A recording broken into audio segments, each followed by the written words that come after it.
తెలంగాణ ప్రభుత్వానికి supreme court shock ఇవ్వడం జరిగింది. బీసీ రిజర్వేషన్ల పైన ఎన్నో ఆశలు పెట్టుకున్న తెలంగాణ సర్కార్‌కి ఆశలు ఆవిరైపోయిన క్షణం కనబడతా ఉంది. బీసీలకి 42% రిజర్వేషన్ కల్పిస్తామంటూ అనేక ప్రయత్నాలు అయితే చేయడం అయితే జరిగింది. హైకోర్టులో వాదించడం కూడా జరిగింది. హైకోర్టు ఏదైతే సుప్రీంకోర్టులో గతంలో జరిగిన కేసులన్నీ కూడా చూసిన తర్వాత హైకోర్టులో కూడా తీర్పు ఇవ్వడం అయితే జరిగింది. రిజర్వేషన్లు మరి 50% కంటే మించకూడదనే దానిపైన జియో నెంబర్ 9 పైన అయితే స్టే ఇవ్వడం అయితే జరిగింది. దాని తర్వాత అనేక పరిణామాలు చోటు చేసుకునే పరిస్థితి కనబడతా ఉంది. బీసీ లీడర్లు కూడా రోడ్ ఎక్కిన పరిస్థితి కనబడతా ఉంది. ధర్నాకు కూడా పిలుపునివ్వడం అయితే జరిగింది. తెలంగాణ సర్కార్ కీలక నిర్ణయం తీసుకొని సుప్రీంకోర్టులో కొట్లాడదాము, హైకోర్టులో ఏదైతే స్టే ఇచ్చిందో ఆ స్టే ఎత్తివేయాలంటూ సుప్రీంకోర్టు కూడా వెళ్ళడం అయితే జరిగింది. సుప్రీంకోర్టు ఈ రోజు వాదనలు విన్న తర్వాత ఏదైతే ఎన్నికల్లో 50% కంటే ఎక్కువ రిజర్వేషన్లు పెంచకూడదు అనే ఏ అంశాలు అయితే ఉన్నాయో మళ్ళీ రిపీట్ చేసినట్టు కూడా కనబడతా ఉంది. కాంగ్రెస్ గవర్నమెంట్ వేసిన పిటిషన్ ని కొట్టివేయడం అయితే జరిగింది. స్థానిక ఎన్నికలు పాత రిజర్వేషన్ల ప్రకారమే జరగాలన్నట్టుగా సుప్రీంకోర్టు సూచించడం అయితే జరిగింది. ఇప్పుడు ఒక గందరగోళంలో కాంగ్రెస్ గవర్నమెంట్ అయితే ఉండడం అయితే జరిగింది.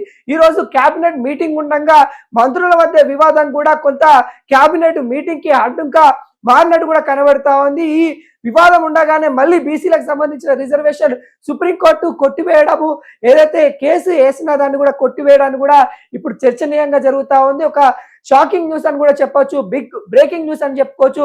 స్థానిక ఎన్నికలలో పాత రిజర్వేషన్లే ఉంటాయనే వార్త ఇప్పుడైతే చక్కర్లు అయితే కొడతా ఉంది. ఖచ్చితంగా పాత రిజర్వేషన్ తోనే ఎన్నికలకు వెళ్ళాలి, సమన్వయం ఉండాలి అంటూ సుప్రీంకోర్టు చెప్పిన పరిస్థితి కనబడతా ఉంది. కానీ కాంగ్రెస్ గవర్నమెంట్ కూడా మరో కీలక అంశాలను అయితే పరిగణలోకి అయితే తీసుకుంటా ఉంది. పార్టీ పరంగా 42% రిజర్వేషన్లు ఇవ్వడానికి ముందుకొస్తున్న పరిస్థితి కనబడతా ఉంది.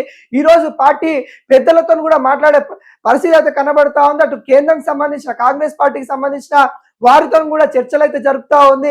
మరి ఏ విధంగా ముందుకెళ్ళాలి, ఇటు హైకోర్టులో అదే షాక్ జరిగింది, మరి సుప్రీంకోర్టులో అదే విధంగా ఎదురుదెబ్బ ఎదుర్కొన్న కాంగ్రెస్ గవర్నమెంట్ మళ్ళీ ముందుకు ఎలా వెళ్ళాలి, కాంగ్రెస్ గవర్నమెంట్ ఏదైతే బీసీలకి 42% రిజర్వేషన్లు ఇస్తా ఉంది ఆ రిజర్వేషన్లు ఏ విధంగా ఇవ్వాలి అనే ఆలోచనలో సందిగ్ధంలో కాంగ్రెస్ గవర్నమెంట్ ఉన్నట్టు కూడా కనబడతా ఉంది. మరి చూడాలి, ఇప్పటికే కీలక ప్రకటన అయితే వస్తా ఉంది. మరి బీసీలకి 42% పార్టీ పరంగా అయితే ఇవ్వడానికి కాంగ్రెస్ పార్టీ అయితే మొగ్గు చూపుతా ఉంది. కానీ రిజర్వేషన్లు అనేది పాత రిజర్వేషన్లే ఉంటాయి, ఇక్కడ రిజర్వేషన్ల మార్పు అనేది ఉండదు అనేది కూడా ఇక్కడ క్లియర్ కట్ గా తెలిసింది. మరోసారి సుప్రీంకోర్టుకి వెళ్తే గానీ, మరోసారి వాదనలు వినిపిస్తే గానీ ఏమన్నా అవకాశం ఉంటే ఉండొచ్చు, కానీ దాదాపుగా అవకాశాలన్నీ కూడా ఆవిరైపోయిన పరిస్థితి కనబడతా ఉంది. కాంగ్రెస్ గవర్నమెంట్ బీసీలకు ఇస్తా అన్న 42% పార్టీ పరంగానే ఇవ్వాలి, కానీ చట్టంలో ఇవ్వడానికి అవకాశం లేదు. ఎందుకంటే 50% రిజర్వేషన్ల కంటే ఎక్కువ ఉండకూడదు అనే వాదనలు వినిపిస్తా ఉన్నాయి. బీసీలకి 42% రిజర్వేషన్ ఇవ్వడం ద్వారా 67% రిజర్వేషన్లు అవుతా ఉంది. దాదాపుగా 17% ఎక్కువ అవుతుంది. కాబట్టి ఈ వాళ్ళ వాదన కూడా వినడానికి సుప్రీంకోర్టు కూడా సమకూలంగా లేనట్టుగా మొత్తానికి వాళ్ళు వేసిన పిటిషన్ ని కొట్టివేయడం అయితే జరిగింది. ఒక జలక్ అని చెప్పుకోవచ్చు, కాంగ్రెస్ పార్టీకి ఒక షాకింగ్ అని చెప్పుకోవచ్చు.